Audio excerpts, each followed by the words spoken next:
கூலி ட்ரைலர் பார்த்தேன். ரொம்ப எக்ஸைட் ஆயிட்டேன். நீங்களும் வந்து அதே மாதிரி எக்ஸைட் ஆயிட்டிருப்பேன்னு நினைக்கிறேன். ரொம்ப நாள் கழிச்சு ஒரு விண்டேஜ் ரஜினியை பார்த்த ஒரு ஃபீல் எனக்கு இருந்தது. 30 வருஷமா ஒருத்தனை ஆஃப்லைன்லயே வச்சிருக்கேன். அவனுக்கு தெரிஞ்சது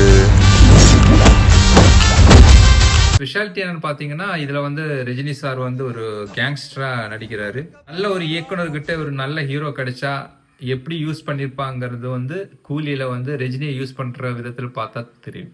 லோகேஷ் வந்து ரஜினியை வந்து ஃபேன்ஸ் எப்படி பார்க்க விரும்புகிறாங்களோ அந்த மாதிரியே வந்து செதுக்கி வச்சிருக்காங்க.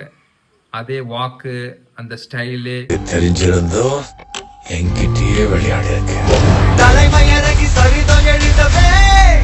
ஸோ கூலியோட ட்ரைலர் வந்து ஜனங்க மத்திய வந்து ரொம்ப எக்ஸ்பெக்டேஷனை வர வச்சிருக்காங்க. கூலி வந்து ஃபர்ஸ்ட் ஷோ பார்க்கணுன்ற ஒரு வெறியில இருக்காங்க. ஸோ நானும் வந்து ஆகஸ்ட் 14 அன்னைக்கு ஃபர்ஸ்ட் ஷோ உங்களை மாதிரி நானும் வெயிட் பண்ணுறேன். Till then bye, this is Suraj from cinema Tamil.